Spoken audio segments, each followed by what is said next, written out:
And good morning, everyone. How is everyone doing? I hope that you all are doing okay. As you come into as you click on the video, please hit the like button. Also, if you have not subscribed to the channel, please subscribe to the channel and share the video. I would appreciate it if you all would share the video, okay? But please hit the like button as you come in. I wanted to talk about that crabs in a barrel mentality in our community. I was thinking about that. I was like, I think I need to talk about that. I think about this young Dolph's case, and I'm kind of with this young Dolph's case. I think one of the reasons that I got my eyes on it so close is because I see, just from what I've heard from reliable sources, okay, and I listen to reliable sources from people that would know. Um, as it relates to this case and investigation. Okay. Um, our, I think one of the reasons that I watch it so closely, and is because one of the reasons, okay, um, that Dolph is not here anymore is because of that jealousy and that crabs in a barrel mentality within our community. I know there are a lot of different narratives that are out. But if you notice, I never waver, I never change, because whatever narratives that are out over the internet, that's not the trail that the investigators are on. And I'm going to tell you what someone told me, okay, that's working this case. And that is, Tam, we ain't ran into a dead end yet. Okay. So can you imagine what they have? They don't just charge people when you have two different agencies working. They don't just close their eyes and decide to point the finger at someone. Okay. Out of all the people in Memphis, they don't do that. That's against the law. There has to be some type of evidence. Okay. So I know, there are a lot of people who have a lot of people's emotions get played on, especially if they've had issues with the law. I have people to come on my page all the time, and I can empathize with them, but I understand how people play on people's emotions that have had issues with the law. Okay, it's so easy to be distrusting of certain people, but you have to understand that all law enforcement officers are not the same. And I think it's a shame before God when you have people that play on people's emotions that have actually had bad experiences and been traumatized by other law enforcement officers, probably way in other states. Okay. But that's not the case in this investigation. I can tell you that with a lot of certainty. That's not the case um, in this investigation. That's why I say just let it play out, because it's just the beginning. But I think about that crabs in the barrel mentality, but that also comes with wanting to discredit other people. When people are being paid, or they look at, well, especially when it's about clicks and views. And I think it's a shame, because there are a lot of people that are gifted on here. See, I do very well in my everyday life, okay? But this right here plays a part in me getting on here and putting some truth out, because Daw's case is not the only um, case that I would ever vlog about. This is what I do in my everyday life. And I just think that attention needs to be brought to a lot of stuff, not just Daw's case. And I think one of the other reasons why that I paid close attention to this case is because I'm ready to see the finale. And I think when the finale finally happens, that's going to be a joyous thing. And that is getting everybody that should be gotten from the top to the bottom. Okay, because as I've always said, it does not stop with Straight Drop and Cornelius. Okay. Um, and getting everybody that should be gotten from the top to the bottom means that maybe a lot of young men that are aspiring to become rappers and things of that nature, they have big dreams. They won't be taken out because they don't want to play ball or they don't want their talent to be pimped out. Okay. They don't want that. So regardless to who is being paid on here, it ain't gonna change. I understand what people do. We understand what they're doing. These fake pages that are coming up with some of the same people pushing the same narrative so that they can get the views. Hey, I ain't messed up at how people make their money, but it goes back to that crabs in a barrel mentality. If God has given you a talent and you have a platform to put the truth out there, why not put the truth out there? But in our community, it's so easy for us to be bought off. And then we start to become crabs and start trying to pull each other down. Even with what I know is going on, I understand some of these people, this is their livelihood. As long as they don't come at me. And I've had some to slickly send people at me. Okay. But that crabs in a barrel mentality got us behind. You know, we have a lot of talented people. Like Black people are very talented. I am glad. I mean, I'm happy to be an African American.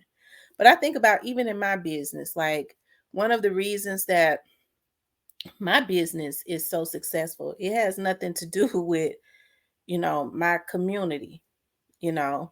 And I have a lot of, you know, um, African Americans that do good business with me. Okay. Some. But my business is both of them is successful because other communities understand that if you want good service, you have to pay for it. They're not looking for hookups. They don't see me as some Black girl because I see how we are in other, our people are in other communities. They'll walk into a store and pay anybody of any other race anything they ask for because they want them to know, hey, I got it. They'll walk out empty handed. But as soon as we walk into a Black business, some of us, and you see that it is a Black business, we start thinking we're supposed to get hookups. That's the or you don't want to respect what that person is doing because they look like you. Okay, that's that crabs in a barrel mentality. And so our community has to get out of doing things of that nature, you know. That's why I always say you won't see me crawling into a bucket. These young men should be able to have a talent, okay? If they can rap and if they're smart enough to learn the business, because there are a lot of people like Dolph that was smart enough. I keep bringing up Rich Lord. Rich Lord was a thinker. He liked to read. They were smart enough to understand the business. Dolph went and made a fortune. And because of one of the components, the major components of that, um, in his demise was that people was mad at him because he could think and he went and he didn't want to be up under anybody else's umbrella. That's regardless to what narrative is out. I'm gonna go with what the trained agents and investigators. I'm gonna stay on that trail that they're on. Okay, because it ain't gonna change. That's why I say you can accept it or you don't have to, but the truth don't change. Okay, it don't change. And so all these other young men who are out in the street, because a lot of them are street guys, and I am so able to identify with a lot of street guys because number one, until I was about 12 years old, I grew up in the hood and I got cousins. I don't have brothers. I have cousins who I was raised up with. We were all raised up together. We were so close. They're hardcore street dudes. Okay. So I'm able to identify when these dudes are in the street, they may know how to make money one way, but they don't really know anything about business. That's why I'm so hard on people who learn the business part and they continue that cycle of raping them financially because they don't know. And so that's why I give a lot of props to Dolph, because if you listen to some of Dolph's people, Dolph will go, do you, when he got ready to sign them, he asked them, do you need some help? And he would always tell them, you got to work for it. I can show you how to get rich, but you're going to have to work for it. In the independent way, it's going to be a little longer, but it's going to pay off. The road is going to be longer, but your money going to be longer. So he wasn't into taking advantage of these young men. So, I know that trying to say the police and the FBI, I mean, that to me don't even sound right, you know, is setting these people up, and these people who are trained are going in the wrong direction, but it just kind of seems logical to me, the route that they're going. You know, the man, they had a pattern of trying to take this man out, and each and every time, as they said, it was some of the same people. And some of the same people are connected to the people who took him out. I just don't see it going way left. That's why I always say it ain't gonna be that far off from that. But it all goes back to us having that crabs in a barrel mentality. If I can't make no money off of you, if I can't sun you, as they say in New York, then I'm going to kill you. And that's why I'm so happy that the FBI is involved. That's why I say I can't wait until they get all the way up to the top, so this cycle can stop. Because when you too evil to be out, when you think that you can put a hit, because this is what's in the atmosphere now. When you think that you can put a hit on somebody because they say something that you don't like, you either deserve to be dead or in jail for the rest of your life, because you're too evil to be out amongst people. And I'm happy. One of the things that I heard my friends say that made me so happy is that if they think that we gonna let them make this the norm, they really got life effed up. Taking people out because they think they own the world. So a change is gonna come, maybe it's gonna take all of whatever is getting ready to happen. And I don't know everything that's getting ready to happen. So a generation, because I always think about the generation behind us, because that's what I was taught. We go through and we, create to make it better for the generations behind us. But because so many of us have that crabs in the barrel mentality, it's about me, me, me, me, me, I. That's why you see all these fake narratives. And that's it. Okay. I don't give a damn about nobody. It's about me. And that's why can't nobody keep nothing. It always, because that karma comes and hit them. As soon as they think that they're rising because they've stepped on people, it can't last. That's why I always talk about sand houses. When you build a house on sand, it will never stand. The first wind that comes along is going to blow it down because you didn't do it right. My grandmama used to always tell me, baby, do it right the first time, because if you don't do it right, when you take off and you don't do it right, you're going to always have to go back to the start line, okay? You're going to have to always go back to start and make it right, when you could have been further along if you had did it right the first time, because those are the laws of the earth. Okay. So it's a lot of people that don't do things right out of greed and that crabs in a barrel mentality. Because as I said, the truth ain't gonna change. It don't change. It don't change. And the thing that makes me feel good is knowing that even whatever is being put out, it sure don't change the nature of the investigation. The right people have been targeted and will be taken down. Straight dropping Cornelius was just the very beginning. Okay. Now, some people had gotten into my live, and they were saying something about Cornelius had gotten a bond. So I went on the website and I saw where there was no bond. And I called the jail, talked to some of my friends. He hadn't been to court or nothing. Then I called some of my friends that work within the courts, and they said that he didn't have a bond, and his court date is sometime next month or something. So he does not have a bond. There's no secret bond. There's nothing.